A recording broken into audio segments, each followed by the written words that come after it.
একই মায়ের পেটের দুই সহোদর নুসুমিয়া ও রমিজউদ্দিন। তাদের উচ্চতা মাত্র ২.৫ ফুট।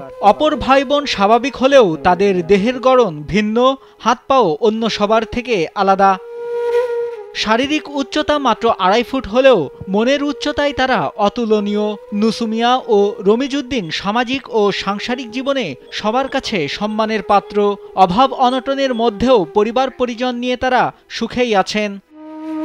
নুসুমিয়া ও রমিজউদ্দিনের শৈশব কেটেছে পরিবারের সদস্য ও শৈশবের খেলার সাথীদের কটু কথায়, তাদের নিয়ে হাসি ঠাট্টায়। ৩ ভাই ও ৪ বোনের সংসারে বড় হয়েছেন পারিবারিক অসচ্ছলতাকে সঙ্গী করে, খেয়ে না খেয়ে। শৈশবের বন্ধুরা খেলায় অংশ নিতে চাইলেও শারীরিক অক্ষমতা তাদের বাধা হয়ে দাঁড়াতো।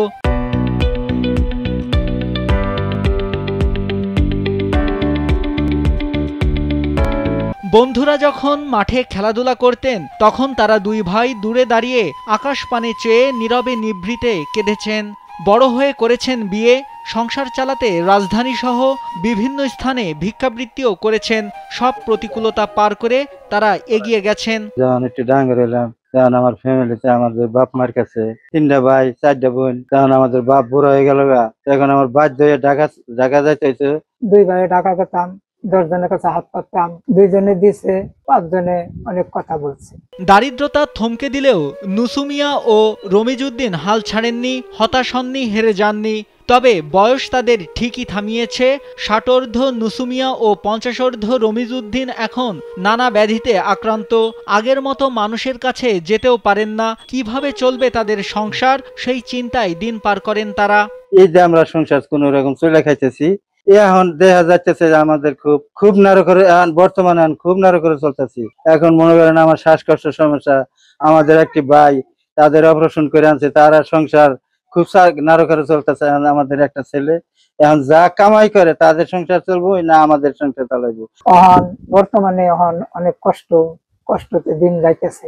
কারো কাছে হাত পাততেও পারি না, ছেলে মেয়ে ডাঙ্গর হয়ে গেছে। আমার 2টা ছেলে, মানুষের কাছে হাত পাততে, যদি হাত পাতি তাহলে ছেলেদের লজ্জা লাগে। নুসুমিয়ার স্ত্রী হাসনা বেগম বলেন, 40 বছর আগে সংসার জীবন শুরু করেন তিনি। সংসারে অভাব অনটন থাকলেও তাদের মধ্যে ভালোবাসা বা সুখের কোনো অভাব নেই।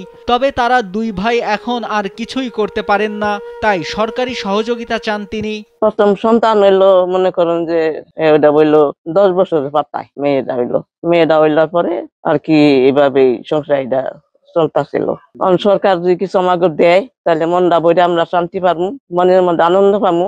স্থানীয়রা জানান, 2 ভাই প্রতিবন্ধী হয়েও সন্তানদের মানুষ করেছেন। তারা প্রতিবন্ধী ভাতা পান, কিন্তু ওই ভাতায় তাদের চলতে কষ্ট হয়। তারা চলতে পারে না, এখন তো কাজও করতে পারে না, তারা চলবো এর জন্য মানুষের কাছ থেকে সাহায্য আনতো। এখন অসুস্থ হয়ে গেছে, সাহায্য আনতে পারে না। তার একটা মেয়ে আছে, একটা ছেলে আছে, মেয়েটার বিয়ে দিয়ে দিচ্ছে, ছেলেও বিয়ে করছে, ছেলের নাতি আছে। তো একটা অটো ভাড়া চালায় আর কি, তাদের চলতেই সমস্যা। বাপ মায়ের তাও যা কিছু পারে দেয়, যতটুকু সাহায্য করার করে। গাজীপুরের শ্রীপুর উপজেলার মাওনা ইউনিয়নের সিংদিঘি গ্রামের মৃত চান মিয়ার ঘরে জন্ম খর্বাকৃতির 2 সহোদর নুসুমিয়া ও রমিজউদ্দিনের। অজপাড়া গায়ে বসবাস থাকায় প্রতিবেশীদেরও এগিয়ে আসার তেমন সামর্থ্য নেই। তাই সরকার ও সমাজের বিত্তবানদের এগিয়ে আসার আহ্বান জানান তারা। নাইমুল হাসিব, কালবেলা।